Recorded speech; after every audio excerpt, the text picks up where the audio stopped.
Објект – зграда на Национална установа Завод и музеј Струмица. Период – 1995 година. Автор – Александар Цицимов.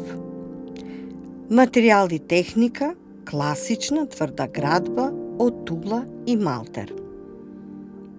Кратка приказна и опис.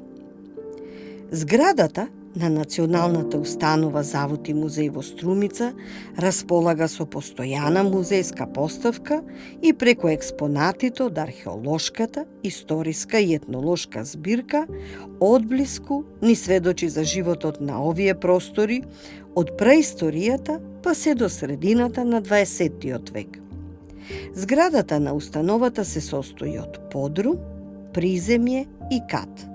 На катот се канцелариите каде се сместени вработените по сектори. Катот, преку тунел, е поврзан со постојаната музејска поставка, реновирана во 2018 година. Во зградата се влегува преку 2 скалила низ главниот влез кој е на приземјето. Лево од главниот влез има стаклен дел кој го осветлува внатрешниот скалишен простор. Малите стаклени површини го осветлуваат пространиот изложбен простор во приземјето. Пред самиот влез има распоредено 4 столба, поврзани со венец на горниот дел. Над двата централни столба има триаголен завршеток на кровот.